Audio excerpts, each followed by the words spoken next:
Magandang buhay, mga madlang marites nating kapitbahay. Eto nga, alas 8 na ng gabi at nagki-crave kami ng pulburon for today's video. Yes, tatlong ingredients lang ang ating kailangan sa paggawa ng pulburon. One is syempre yung harina or all-purpose flour and syempre asukal, tapos gatas, kahit anong brand ng gatas. Ang ginamit namin dito ay Bear Brand. Uy, baka naman. At saka nga pala, pagkatapos natin yan i-prepare yung mga ingredients natin, ay lagyan natin ng kaunting tubig yung ating kawali.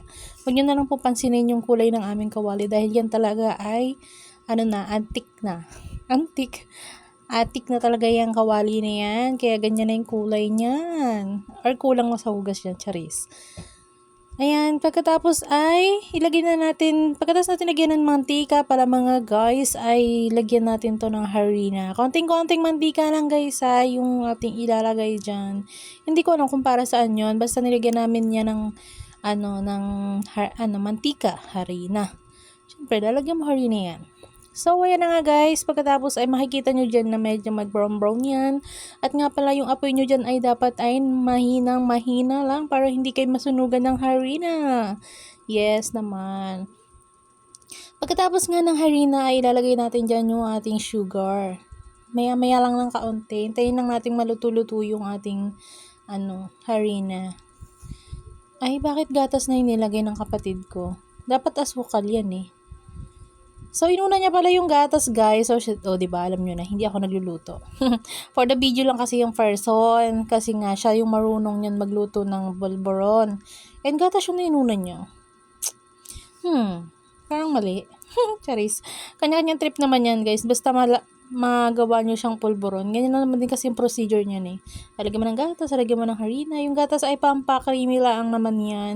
Pero dati kami ay hindi kami naglalagay ng gatas kasi poor pa kami dati. Poor pa din naman ngayon pero malayo na. Charis. Sabi nga nila ay malayo na pero malayo pa. Ayun. Tama, diba naalala ko pa.